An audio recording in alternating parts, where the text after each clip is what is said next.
सरकार मुलांना घाबरलं है। सरकार ये बच्चों से डर गई है। सरकारला असं वाटलं वांगचूक काय किंवा अभिजित दिपके काय यांना आम्ही किड्या मुंग्यासारखे चिरडून टाकू, पण हे झुरळं जी आहेत ही झुरळं फार खंबीर निघालेली आहेत आणि संपूर्ण देशातून झुरळं बाहेर पडली आहेत आणि झुरळांना पाठिंबा मिळतो आहे। हे सरकार लोकशाहीवादी अजिबात नाही। लोकशाहीवादी असतं तर या झुरळांना घाबरून त्यांनी मोर्चाची परवानगी नाकारली नसती। सोनम वांगचूक यांना जोर जबरदस्तीनं सफेद पडदे लावून उचलून इस्पितळात नेलं नसतं आणि सरकार या आंदोलकांना सामोरं गेलं असतं, त्यांचा विषय समजून घेतला असता आणि धर्मेंद्र प्रधानचा राजीनामा घेऊन या देशाच्या युवा पिढीचं समाधान केलं असतं। पण सरकार तरुणांचा अंत बघताय। तरुणांच्या बाबतीमध्ये जी कठोर भूमिका घेतलेली आहे ती अत्यंत चिंताजनक आहे। हजारो लाखो तरुण जंतर मंतरला जमलेले आहेत, सरकारच्या विरुद्ध घोषणा देत आहेत। सरकारच्या हातात असतं तर या हजारो तरुणांच्या मागे त्यांनी ईडी लावली असते। मी तर असं आवाहन केलेलं आहे आत्ता मगाशी, संसदेवर मोर्चा नेता येत नसेल तर या मोर्चाचा मार्ग ईडी हेडक्वार्टरच्या दिशेने न्यावा। या देशाच्या बर्बादीमध्ये या ईडीचा सगळ्यात मोठा हातभार आहे। देशविरोधी कारवायांमध्ये ईडी सहभागी आहे। त्याच्यामुळे संसदेबरोबर या ज्या गुलाम झालेल्या संस्था आहेत, मग सुप्रीम कोर्ट असेल, ईडी असेल, त्यांच्या दिशेने सुद्धा हा मोर्चा नेला पाहिजे। तुम्ही सुप्रीम कोर्टाला गुलाम म्हणताय? होय, सुप्रीम कोर्ट जर गुलाम नसतं तर राष्ट्रहिताचे निर्णय दिले असते आणि संविधानानुसार या देशातले निर्णय झाले असते। मला कंटेम्पची भीती वाटत नाही? मला अजिबात भीती वाटत नाही। कंटेम्प कशा करता? या देशातली प्रत्येक संविधानिक संस्था ही मोदी शहांची गुलाम आणि घरगडी म्हणून काम करते आहे। यात आता काय लपून राहिलेलं नाही। तसं असतं तर जर सोनम वांगचूक यांच्या उपोषणाची दखल घेऊन त्यांना इस्पितळात घेऊन जा हे जर सांगू शकतात सुप्रीम कोर्टचे किंवा हायकोर्टाचे लोक, तर मग सरकारला ते निर्देश देऊ शकतात, या मुलांचं म्हणणं ऐकून घ्या आणि त्यांचे समाधान करा आणि मग हे उपोषण सोडतील। उद्धव ठाकरेंनी देखील शिवाजी पार्कामध्ये आंदोलन केलं, तर त्याच्यावरती गिरीश महाजन असं म्हणतात की त्यांनी त्यांचा पक्ष वाचवावा म्हणून अशा पद्धतीने टीका करतात। अरे तुम्ही तुमच्या चड्ड्या वाचवा आधी। लोक रस्त्यावरती उतरले झुरळं, बरं का, तुमच्या हाफ चड्डी शिरतील। बरं, हे अंधभक्ताच्या पलीकडली ही स्टेज आहे।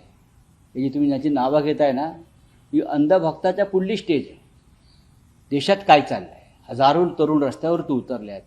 नागपूरमध्ये हजारो तरुण उतरले आहेत, पुण्यामध्ये झालं आहे, महाराष्ट्रात ठिकठिकाणी होत आहे। काल शिवाजी पार्कला हजारो तरुण रस्त्यावरती उतरले। तुम्ही काय त्यांची चेष्टा करताय? इथे राजकारण कसलं आणताय? तुम्ही वाचवा स्वतःला। लोक रस्त्यावर तुम्हाला कपडे काढून मारतील अशा प्रकारचं वातावरण या महाराष्ट्रात आणि देशात सुरू आहे। मिस्टर गिरीश महाजन सगळ्यात करप्ट माणूस या महाराष्ट्रातला, सगळ्यात करप्ट, आणि झुरळं त्याच्या मागे आता लागणार आहेत।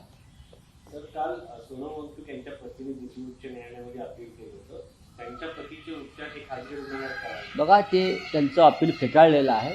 त्याच्यावरती आता फार चर्चा न केलेली बरी। ठीक आहे, हिंदी में क्या? सुप्रीम कोर्ट तुम्ही म्हणताय ज्या पद्धतीने गुलाम पद्धतीने वागताय, तुमचे 6 खासदार देखील खरं तर एकनाथ शिंदेकडे गेले, त्यांच्या खरं तर गटाला आता मान्यता देण्यात आली आहे संसद। नाही, लोकसभेचे अध्यक्ष असतील, राज्यसभेचे सभापती असतील, सुप्रीम कोर्ट असेल, ईडी CBI सारख्या संस्था असतील, राज्यपाल असतील, निवडणूक आयोग असतील, हे सगळे सत्ताधारी पक्ष खास करून मोदी शहांचे गुलाम झालेले आहेत.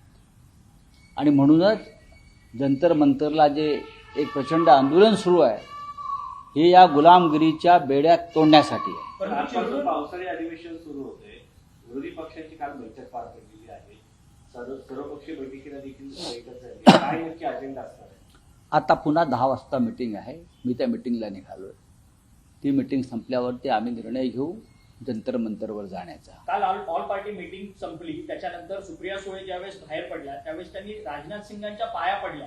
नंतर सातत्याने राष्ट्रवादी काँग्रेस शरदचंद्र पवारांच्या पक्षाचा डिलिमिटेशनवरचा स्टँड जो आहे तो कुठेतरी धुसर होताना पाहायला मिळतोय का? गेल्या नाही, मला असं आहे की हा त्यांची पक्षाची भूमिका असेल वाकण्याची, आमची नाही.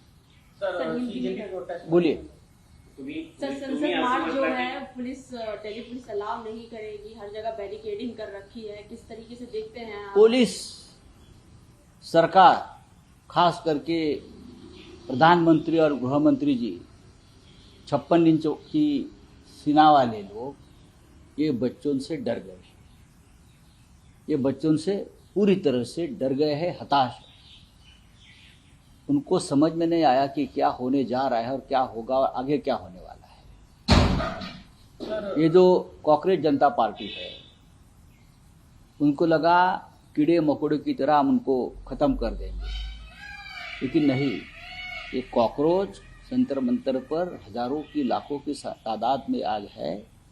पूरे देश में बड़े बड़े शहरों में इस आंदोलन का समर्थन हो रहा है. कल मुंबई में सबसे बड़ा आंदोलन हो गया है. शिवाजी पार्क में उद्धव ठाकरे जी, आदित्य ठाकरे जी, हम सब लोग हजारों लोग थे, बच्चे थे, स्टूडेंट थे. पुणे में हो गया, महाराष्ट्र में, नागपुर में हो गया है. हाँ, और हर जगह पर हो रहा है.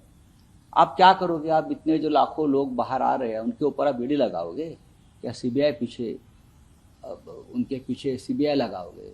अगर सरकार के हाथ में होता तो जंतर मंतर पर बैठे हुए हर व्यक्ति के अगेंस्ट वो ईडी की कार्रवाई करते, लेकिन अब मुमकिन नहीं है. मैं तो ये कहूँगा, अगर संसद मार्ग के ऊपर हमको मोर्चा की परमिशन नहीं मिल रही है तो ये ईडी हेडक्वार्टर और सुप्रीम कोर्ट की तरफ ये मोर्चा जाना चाहिए. ये दोनों संस्थाओं ने देश का बहुत बड़ा नुकसान किया है. हाँ, राष्ट्र का नुकसान किया है. सर, दिल्ली हाईकोर्ट ने तो ये बोला है कि आर्बिट्रेरली नहीं उठाया गया है और नहीं, ठीक है, आप न्यायालय की बात न्यायालय के पास रहने दो.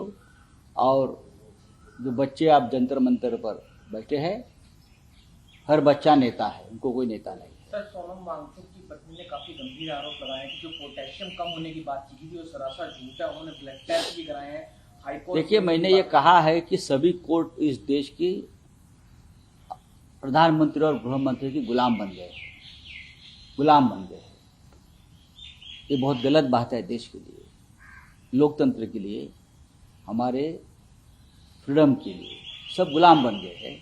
और इसीलिए तो हजारों की लाखों की संख्या में बच्चे और उनके माँ बाप जंतर मंतर पर आकर खड़े हैं. धूप है, कभी बारिश है, लेकिन हटे नहीं. हटाने की बहुत कोशिश चल रही है. ये लोग डर नहीं रहे हैं, तो हमारे जैसे है, न डरेंगे. सर, आपको क्या लगता है कि इस बार ये फंक्शन कर पाएगा मॉनसून सेशन जो है पार्लियामेंट का? अभी से ही ऐसा लग रहा है कि मॉनसून क्या रहा है पार्लियामेंट में? हर पार्टी को खरीद लिया है मोदी और शाह ने. तो पार्लियामेंट में बचा क्या है? पार्लियामेंट में जो एक गरिमा होनी चाहिए थी अपोजिशन की, वो तो नहीं बची है. हर पार्टी को खरीद लिया है, हर पार्टी को. 50-50 करोड़ में तृणमूल के कांग्रेस खरीद लिए, शिवसेना के सांसद खरीद लिए, आपके सांसद खरीद लिए, और भी तोड़ जोड़ चल रही है, रेट बढ़ा रहे हैं. तो ये किसी पार्लियामेंट की गरिमा उसे नहीं कहते ना. अगर अपोजिशन को आप कमज़ोर कर रहे हो, अपोजिशन को खरीद रहे हो दबाव से, तो क्या पार्लियामेंट में रखा है? अब वो पार्लियामेंट नहीं है, वो बीजेपी का अड्डा बन गया है. सर, 7 बिल आ रहे हैं, वंदे मातरम को लेकर भी बिल लाया जाए तो उसकी अवमानना होगी तो बड़ी कार्रवाई की जाएगी. देखिए, भारतीय जनता पार्टी की तरफ से अगर ये बिल आ रहा है तो उनको पता चलना चाहिए कि ये लोग आत्मचिंतन करना चाहिए कि हम तो कभी हिंदुस्तान के फ्रीडम स्ट्रगल में नहीं थे, जो स्वतंत्रता संग्राम में नहीं थे. जब देश स्वतंत्र हुआ तो आरएसएस ने तिरंगा नहीं फहराया था। ऐसे बहुत सी बातें मैं बोल सकता हूँ। तो वंदे मातरम की चिंता आप मत करिए। वंदे मातरम, मैं तो मोदी जी और अमित शाह जी को चैलेंज दूंगा, टेलीप्रॉम्प्टर के बिना वंदे मातरम की 4 पंक्तियां मुझे गाकर दिखाइए, टेलीप्रॉम्प्टर के बिना। सर, या अधिवेशनात राम मंदिराचा देखील मुद्दा उपस्थित केला बहुत गंभीर मुद्दा है, लेकिन हम सड़क पर उतरे हैं। पार्लियामेंट में कुछ नहीं होगा। हम महाराष्ट्र में आपने देखा होगा, नागपुर में कितना बड़ा हमारा सम्मेलन हो गया राम मंदिर लूट के खिलाफ। मुंबई में हो गया, अब हम और भी शहरों में, पुणे में कर रहे हैं, जळगाव, हजारों की संख्या में लोग राम मंदिर के दान चोरी के खिलाफ सड़क पर उतर रहे हैं। ये होता